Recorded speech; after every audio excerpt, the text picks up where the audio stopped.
É por causa destes versículos isolados que muita gente se engana, achando que o anticristo ele vai tomar o lugar de Deus e profanar um templo reconstruído pelos homens. Será que é para castigar os judeus por haverem rejeitado o Messias? Será que é por terem rejeitado Jesus Cristo, nosso Salvador, como Messias? Que interesse teria o filho da perdição em se focar somente em um lugar, se o alvo dele é opor-se contra Deus, contra tudo o que se chama Deus, e aí estamos nós, os que se chamam pelo seu nome, e ele irá se opor contra todo o lugar onde se adora a Deus, isto é, o lugar de culto, o lugar onde se fazem as reuniões de oração, lugar que são os templos, não é? O comércio, a zona comercial, o espaço comercial, o lugar onde nós nos reunimos, não é? Então, Paulo diz que o anticristo vai se assentar como Deus no templo de Deus, querendo parecer Deus. No templo de Jerusalém não havia trono para Deus estar sentado. Havia sim a Arca da Aliança, não é? Ou a Arca do Concerto, que representava ou simbolizava a presença de Deus. O sentido de assentar como Deus, querendo parecer Deus, nos leva ao início de tudo, quando Satanás queria ser igual a Deus e ele propôs isso em seu coração. E isso nós vemos em Isaías, capítulo 14, os versos 12 ao 14. Como caíste do céu, ó estrela da manhã, filha da alva, como foste lançado por terra, tu que debilitavas as nações, e tu dizias no teu coração, eu subirei ao céu acima das estrelas de Deus, exaltarei o meu trono, e no monte da congregação me assentarei, da banda dos lados do norte, subirei acima das mais altas nuvens, e serei semelhante ao Altíssimo. Desde o início de tudo que este anjo caído, ele já procurava ou procura ser igual a Deus, e este desejo do seu coração, ele não foi aniquilado, não é? Ele não foi extraído simplesmente porque ele foi expulso do céu. Ele tem agido ao longo dos séculos e ele vai continuar agindo até ao dia que for lançado no lago de fogo. Ao contrário de Deus, que é imutável, Satanás tem vindo a se, digamos, entre parênteses, modernizar ao longo dos séculos, não é? Jesus deixou esta referência. A abominação está no lugar santo, onde não deve estar. Portanto, aqueles que afirmam que estes acontecimentos estão relacionados com o passado, não estão entendendo a profundidade da profecia, porque Jesus vai muito mais além e é isso que temos que entender. Nós, igreja, somos o templo do Espírito Santo de Deus, somos a habitação do Altíssimo, e isso Paulo fala em 1 Coríntios, capítulo 3, o verso 16 e 17. Não sabeis que sois santuário de Deus e que o seu Espírito habita em vós? Se alguma pessoa destruir o santuário de Deus, este o destruirá, pois o santuário de Deus, que sois vós, é sagrado. A sabedoria humana é loucura. Olha o que o apóstolo Paulo está a falar, que o santuário de Deus não é um lugar feito por mãos de homens. O santuário de Deus somos nós, que recebemos Jesus, que aceitamos Jesus na nossa vida, que recebemos o poder do Espírito Santo em nós. Se nós olharmos às notícias que ocorrem pelo mundo inteiro, sabemos que o que está prestes a acontecer com a humanidade, sobretudo as tensões que estão sendo voltadas na iminência da implantação de um governo único mundial. E isso já não é de agora, não é? Esta ideia ela surgiu desde o princípio, ou desde a Primeira Guerra, desde o fim da Primeira Guerra, mas este conceito foi projetado no final da Segunda Guerra Mundial. O lema desta organização é Ordo Abishal, o novo governo a partir do caos. Então, o que temos visto na China, que está acontecendo com os cristãos, é sombra do que acontecerá em quase todo o mundo.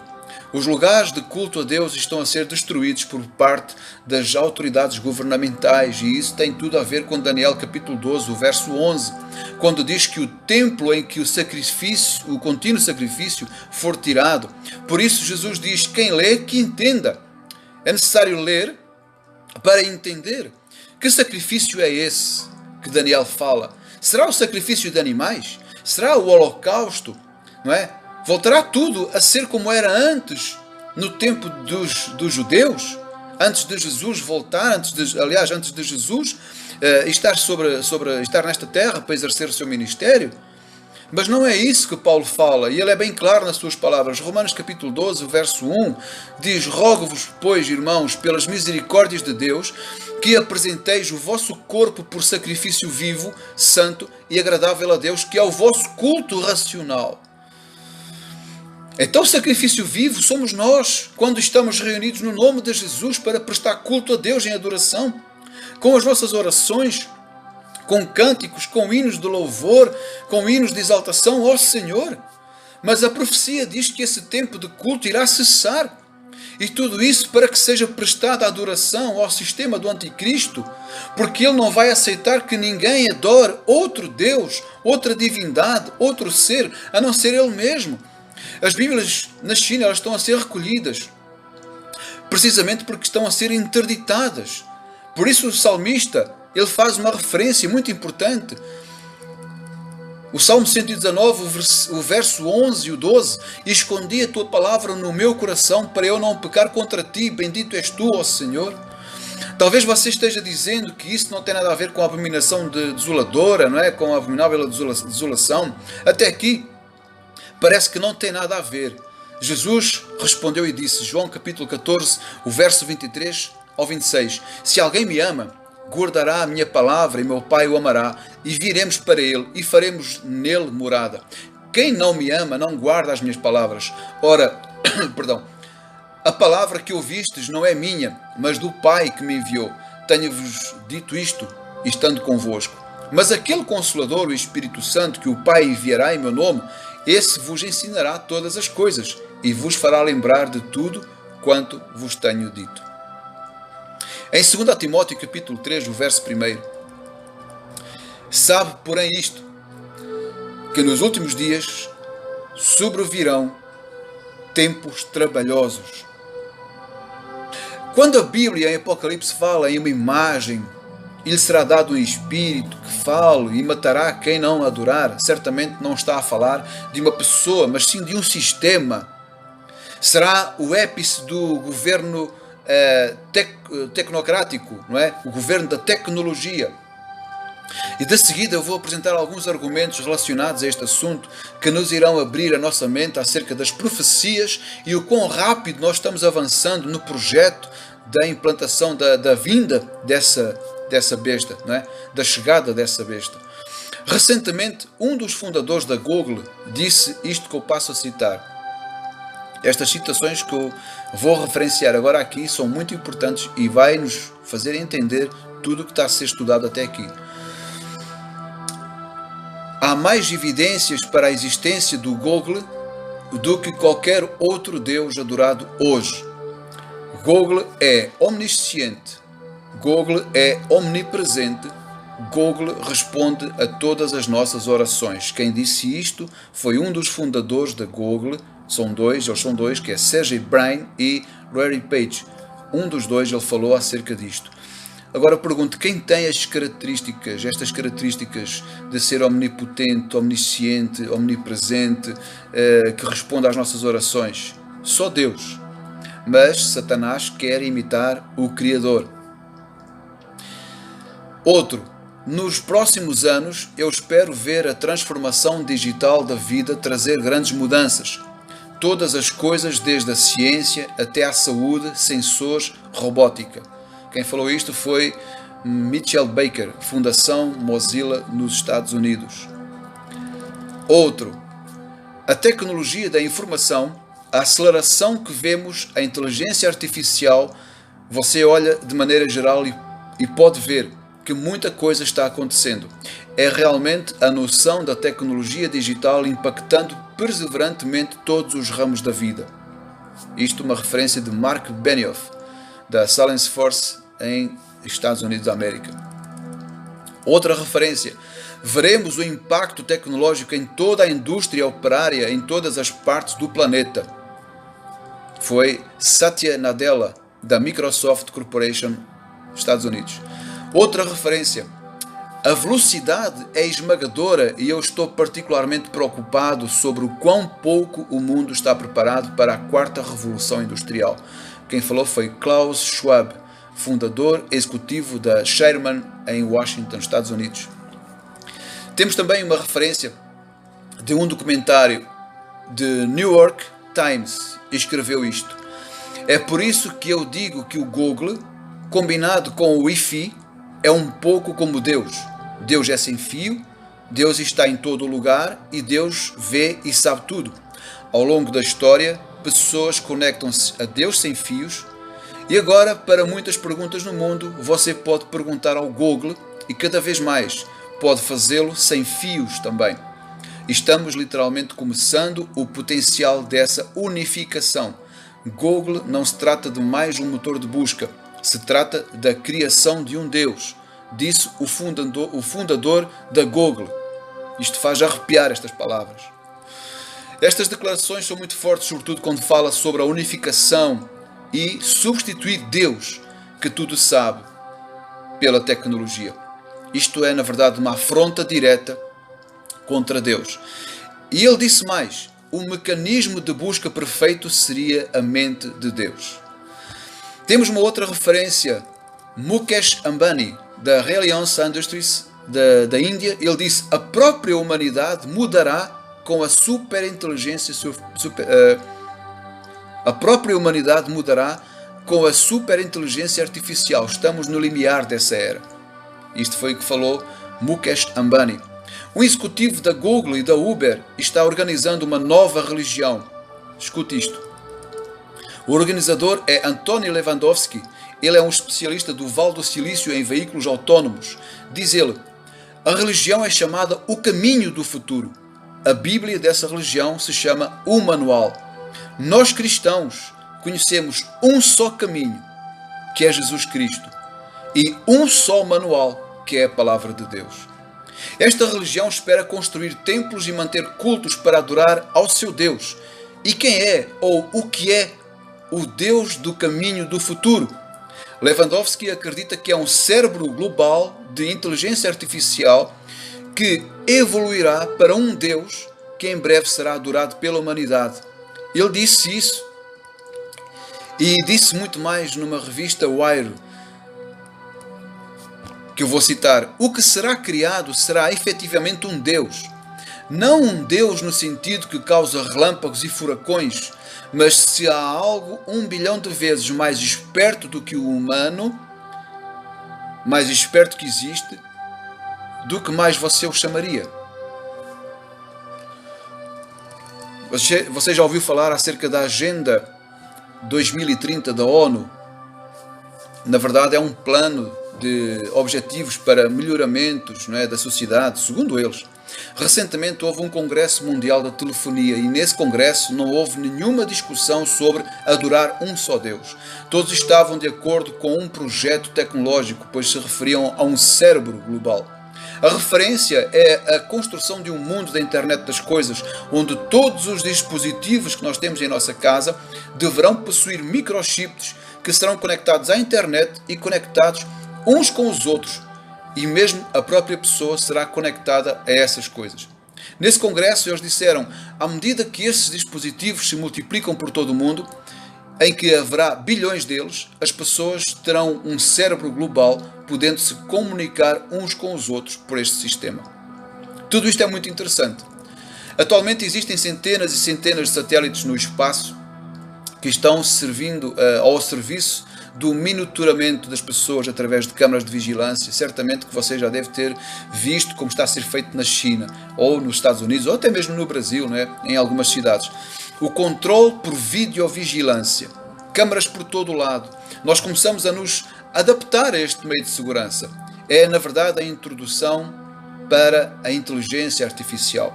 E não é por um acaso que o sistema de vigilância é o primeiro passo para esta grande evolução, até porque a besta, ela terá o controle absoluto da população mundial, com exceção dos que não vão cair nesta armadilha de Satanás. Não é? A liberdade, ela vai acabar na vida das pessoas, a privacidade, ela terá o seu fim, o homem será monitorado à distância. Veja o que disse o escritor e autor do livro Origem, o mesmo autor do livro do Código da Vinci. Ele disse que a consciência coletiva substituirá Deus.